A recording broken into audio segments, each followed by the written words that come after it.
vivre sans toi.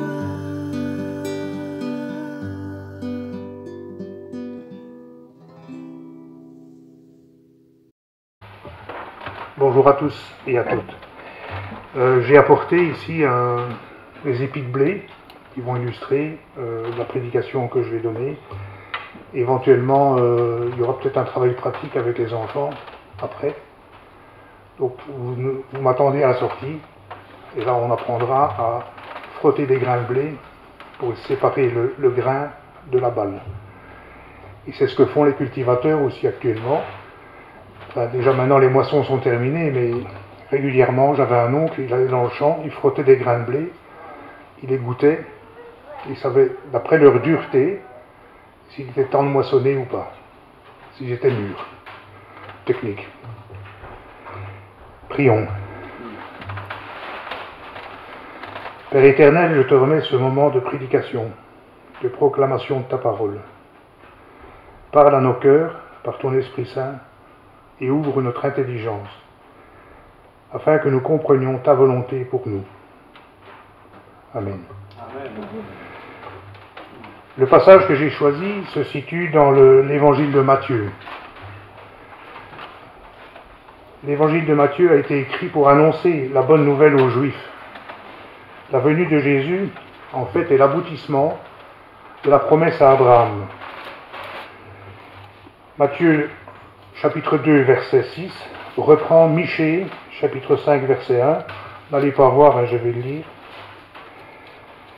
Et toi, Bethléem, terre de Juda, tu n'es certes pas la moindre d'entre les principales villes de Juda, car de toi sortira un chef qui paîtra Israël, mon peuple. Et si on lit exactement dans le Michée, chapitre 5, verset 1, il est dit ceci, c'est plus précis je trouve, « Et toi, Bethléem, Ephrata, petite entre les milliers de Juda, de toi sortira pour moi, celui qui dominera sur Israël, et dont l'origine remonte aux temps anciens, au jour de l'éternité. » Et je dirais même, ces jours d'éternité sont cités dans Jean, l'évangile de Jean, dans le prologue, au chapitre 1. Au commencement était la parole, et la parole était avec Dieu, et la parole était Dieu. Elle était au commencement avec Dieu.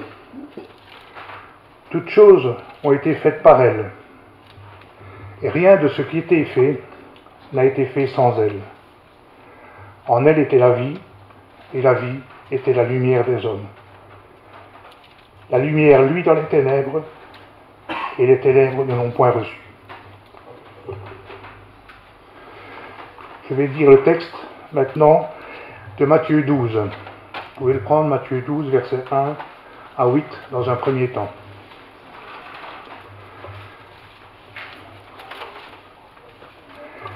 En ce temps-là, Jésus traversa des champs de blé un jour de Shabbat.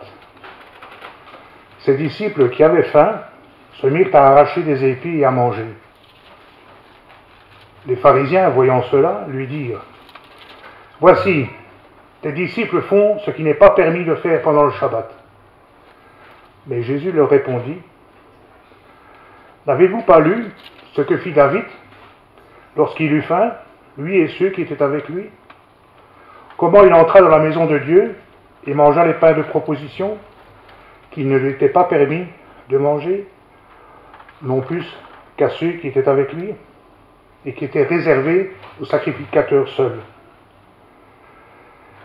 Ou n'avez-vous pas lu dans la loi que les jours de Shabbat, les sacrificateurs violent le sabbat dans le temple sans se rendre coupables? Or, je vous le dis, il y a ici quelque chose de plus grand que le temple. Si vous saviez ce que signifie « je prends plaisir à la miséricorde et non au sacrifice », vous n'auriez pas condamné les innocents. Car le Fils de l'homme est maître du sabbat.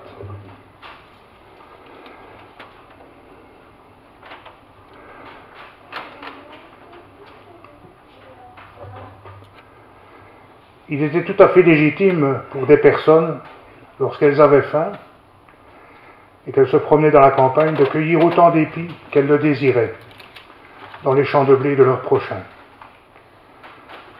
La loi autorisait les pauvres à manger ce qui se trouvait dans un champ lorsqu'ils y passaient.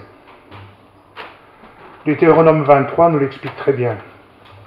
Chapitre 23, verset 25. Si tu entres dans les blés de ton prochain, tu pourras cueillir des épis avec la main, mais tu n'agiteras point la faucille sur les blés de ton prochain.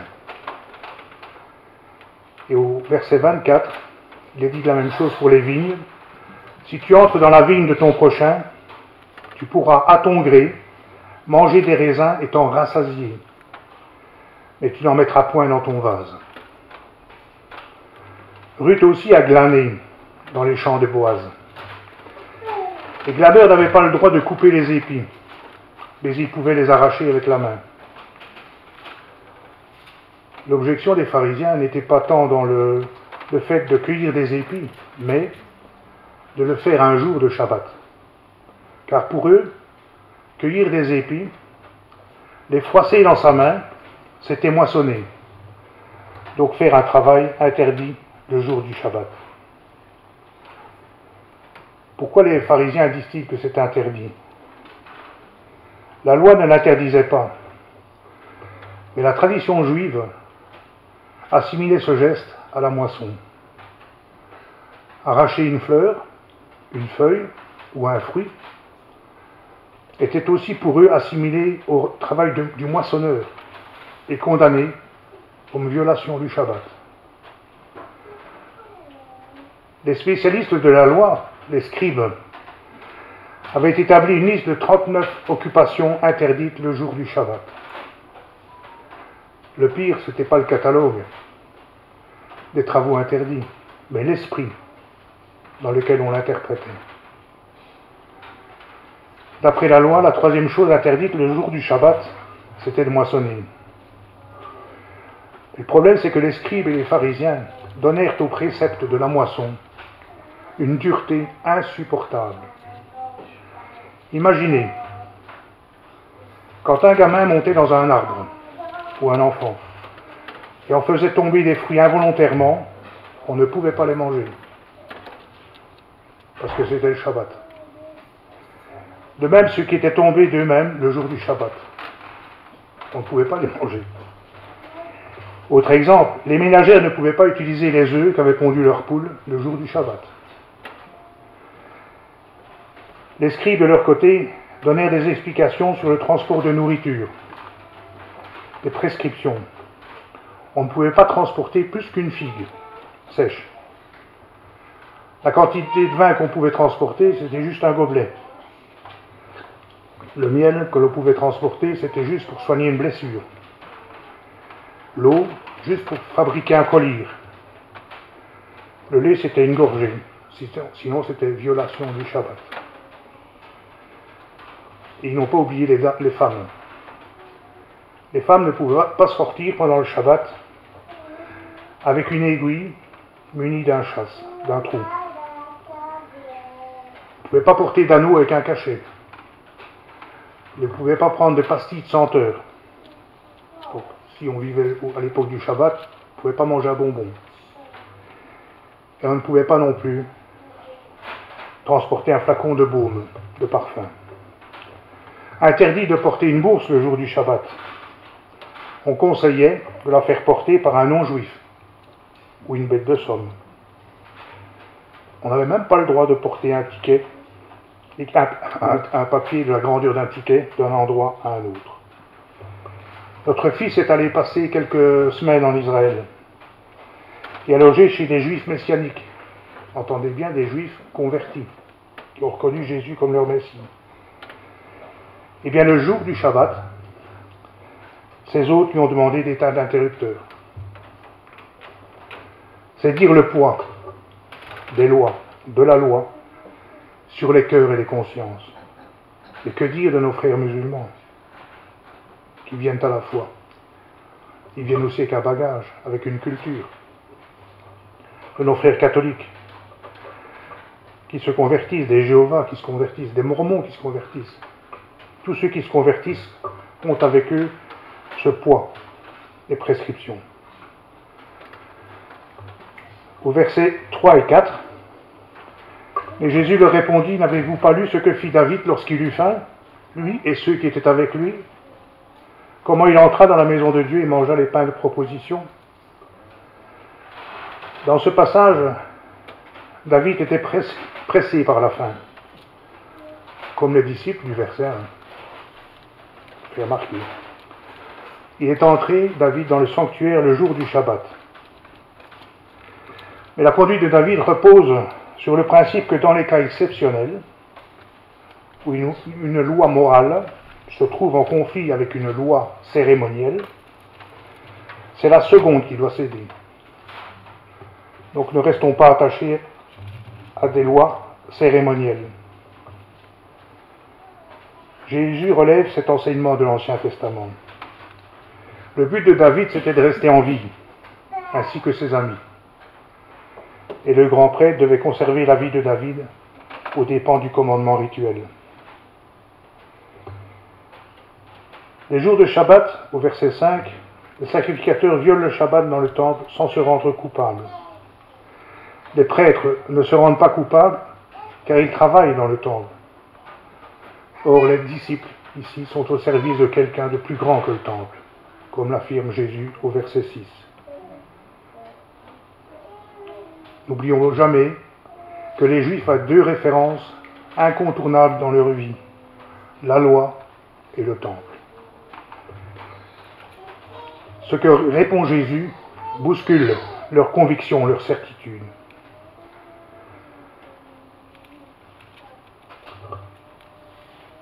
Au verset 7, Jésus ici cite Osée. Osée chapitre 6, verset 6.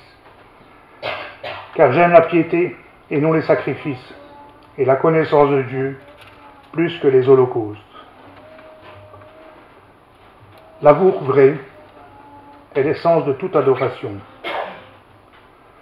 Si le repos du Shabbat peut être violé par les prêtres pour des sacrifices, des rites, à combien plus forte raison peut-il l'être pour témoigner de son amour aux hommes?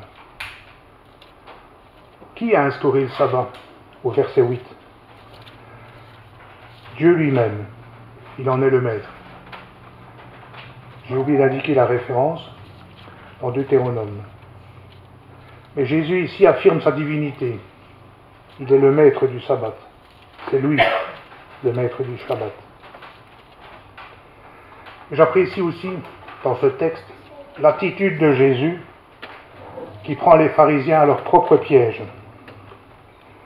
Ils veulent le piéger sur la parole, sur la loi. Il faut savoir que les scribes et les pharisiens sont des grands lecteurs de la Torah. Ils débattent sans arrêt sur les mots, les expressions, les textes, la valeur des lettres. Ils font des commentaires. Et ces mêmes commentaires sont commentés par d'autres. Ils sont encore eux-mêmes commentés. Et ça a donné aujourd'hui le Talmud. Et le Talmud, actuellement, est plus lu que la Torah. Ils ont lu et relu des textes afin d'en extraire le sens. Ils savent par exemple vous dire quel est le verset dans tel livre qui se trouve au milieu du livre. Oui. Eux savent, le peuple ne sait pas. Et Jésus est venu remettre de l'ordre dans tout ça. Ils veulent piéger Jésus sur un Shabbat qu'eux-mêmes ont déformé.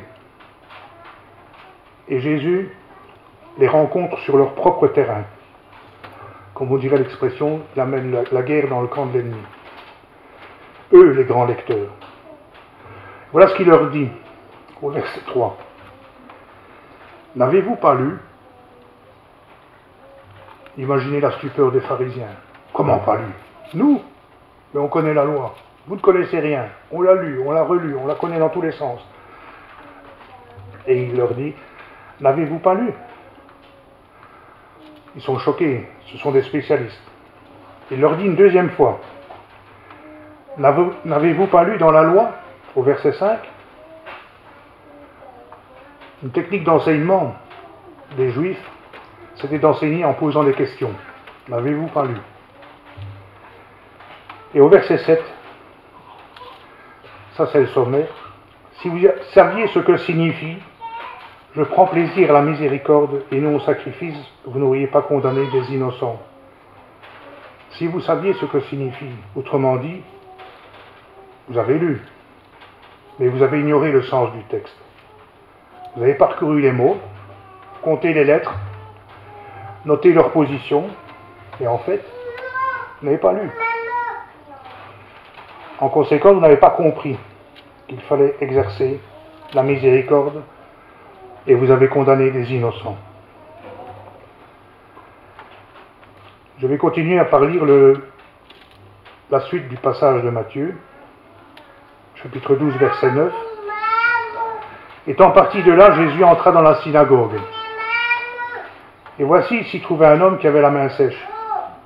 Ils demandèrent à Jésus, « Est-il permis de faire une guérison le jour du Shabbat ?» C'était afin de pouvoir l'accuser. Il leur répondit, encore une question, « Lequel d'entre vous, s'il n'a qu'une brebis, et qu'elle tombe dans une fosse le jour du Shabbat, ne la saisira pas pour l'en retirer? Lequel d'entre vous? Combien un homme ne vaut-il pas plus qu'une brebis? Il est donc permis de faire du bien le jour du Shabbat. »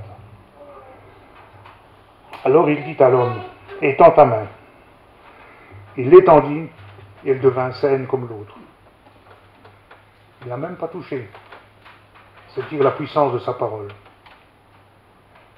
Les pharisiens sortirent et se consultèrent sur le moyen de le faire périr. Mais Jésus, l'ayant su, s'éloigna de ce lieu. Une grande foule le suivit, et il guérit tous les malades. Et il leur recommanda sévèrement de ne pas le faire connaître, afin que s'accomplisse ce qui avait été annoncé par Ésaïe le prophète. « Voici mon serviteur que j'ai choisi, mon bien-aimé, en qui mon âme a pris plaisir. Je mettrai mon esprit sur lui, et il annoncera la justice aux nations.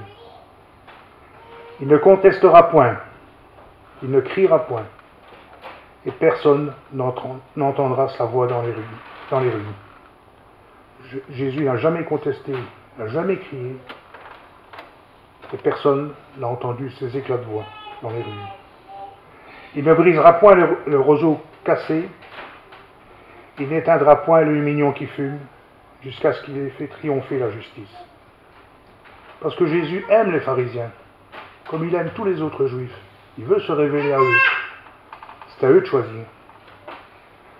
Mais il les aime sincèrement, même s'il ne les approuve pas. Il aurait pu très facilement, d'un revers de main, les balayer, les éliminer de la terre. Il ne l'a pas fait. Dans ces suites du récit, nous voyons les pharisiens essayer de piéger Jésus. Parce qu'ils étaient mécontents parce que Jésus guérissait le jour du Shabbat. Il faut savoir que le jour du Shabbat, il y avait aussi des prescriptions concernant les premiers secours. On peut soindre, se frotter, mais on ne peut pas faire d'effort et le massage est interdit. Ils vont jusqu'à dire on ne doit pas étendre un petit enfant, on ne peut pas faire jouer les articulations et on ne peut pas réduire une fracture. Vous attendrez le lendemain. C'est quand même faux. Hein? Et quand une main ou un pied sont désarticulés, l'intéressé ne peut pas remuer dans l'eau froide. Il a seulement le droit de les laver comme à l'ordinaire. Si le mal guérit, il guérit. Les casuistes, c'est une frange aussi des prêtres, enfin des spécialistes de la loi, les casuistes, c'est facile à retenir parce qu'ils parlent des cas. Les casuistes ne permettaient pas de donner des soins à un malade, ils ne le permettaient qu'en cas de danger de mort. Les casuistes sont des théologiens dont les études ont pour objet de résoudre le cas de conscience, c'est-à-dire de décider si telle action est bonne ou mauvaise. Jésus ici s'appuie sur la pratique courante des gens qui n'hésitaient pas à transgresser les règles de leur maître pour une brebis. Et ça, sans être repris par eux. Donc un mec qui a dit, tu ne pouvais pas sauver la brebis. Non, tu l'as fait, c'est bien. À plus forte raison,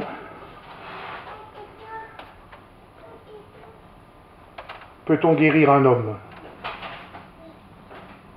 Donc si l'un de vous va récupérer une brebis qui est tombée dans un trou, est-ce qu'il peut le faire ou pas? À plus forte raison, peut-on guérir un homme? Jésus a ôté tout argument légal à ses adversaires et donné une démonstration de la puissance de Dieu par sa parole. Il a simplement dit, il n'a même pas touché la personne qui avait la main paralysée. Tous ces textes nous amènent à nous interpellent, enfin moi interpellé aussi, parce que je me pose la question, mais quelle est ma lecture de la Bible, de la parole? Est-ce que je dois l'améliorer? Est-ce que, un peu comme les pharisiens, je la lis superficiellement? Est-ce que je la lis pour suivre un calendrier de lecture? Et je coche, c'est fait, c'est fait, c'est fait. Ou bien est-ce que je l'étudie un petit peu? Qu'est-ce qu'elle dit à mon cœur? Dans vos Bibles, dans la mienne aussi, mais pas dans celle-ci, c'est de toute simple, il y a des annotations. Si vous commencez à aller voir les annotations et même un petit peu les commentaires qui sont en dessous du texte, généralement, et vous êtes parti pour un grand voyage. Parce qu'un texte va vous envoyer un autre texte, un autre texte va vous envoyer un autre texte. La Bible s'explique par la Bible. Ça, il faut retenir. Les annotations sont très importantes. On peut aussi prendre d'autres livres, d'autres textes, des commentaires de commentaires. Il y a Alfred Cohen, par exemple, qui a fait des très bons commentaires sur le Nouveau Testament et l'Ancien Testament. Et je prends aussi un autre texte aussi dans Acte 30, n'allez pas le chercher, je vais le lire simplement, et qui illustre ce que je viens de dire. Acte 8, 30. Philippe accourut et entendit l'Éthiopien qui lisait le prophète Isaïe. Il lui dit, comprends-tu ce que tu lis? Il répondit, et comment le pourrais-je si quelqu'un ne me guide? Et il invita Philippe à monter et à s'asseoir avec lui.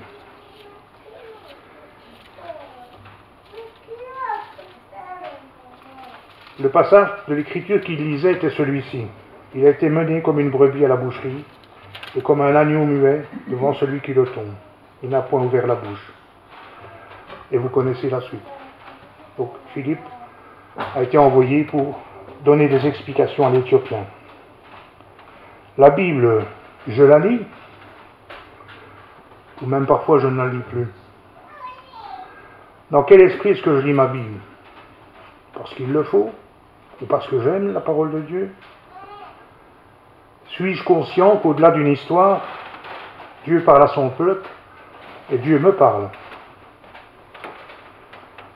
Ce que Jésus reproche aux pharisiens, en fait, c'est que la parole ne pénètre pas en eux.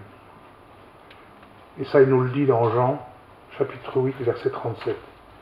Je sais que vous êtes la postérité d'Abraham, mais vous cherchez à me faire mourir, parce que ma parole ne pénètre pas en vous. Question, est-ce que je laisse la parole me pénétrer, me changer, me donner une orientation? Quelle est aussi mon attitude face aux personnes qui ont une mauvaise compréhension du message de l'Évangile?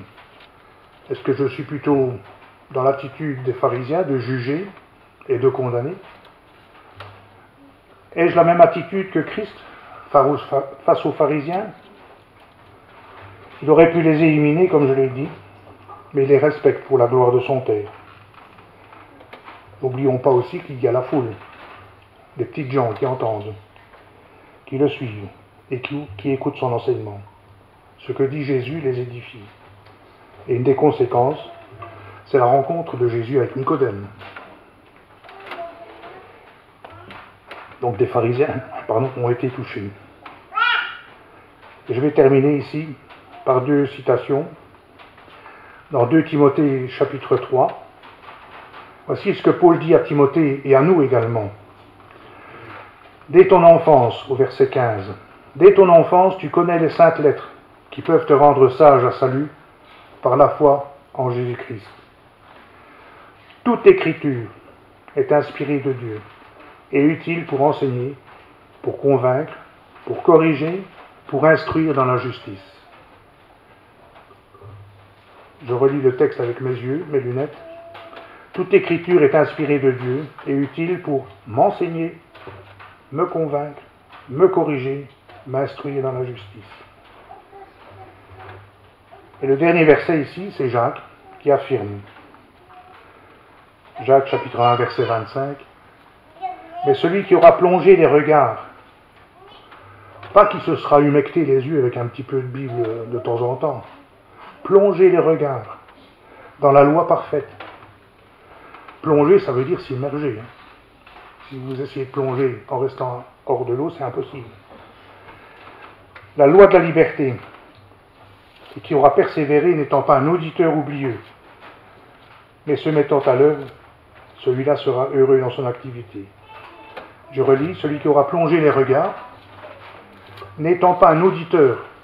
Donc si on plonge les regards dans la parole de Dieu, elle nous parle. Un auditeur, c'est quelqu'un qui entend. Donc elle nous parle, à nous d'entendre. Amen.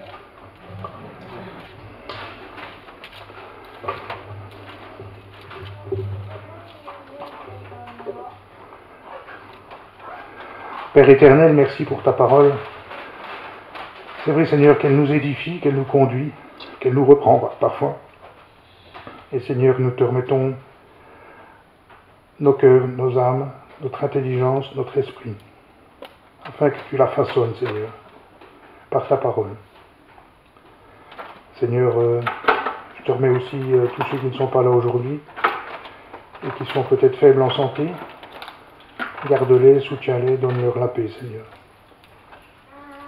Te prions aussi pour les jeunes, nos jeunes, les étudiants qui vont reprendre l'école, qu'ils aient ta parole, Seigneur, et qu'elle soit pour eux comme une lampe à leurs pieds, une lampe sur leur sentier. Parce que Satan est un lion rugissant qui rôde, Seigneur. Et donne-nous de pouvoir les soutenir aussi, de les aider aussi dans le chemin vers toi. Je t'ai prié dans le nom de Jésus. Amen.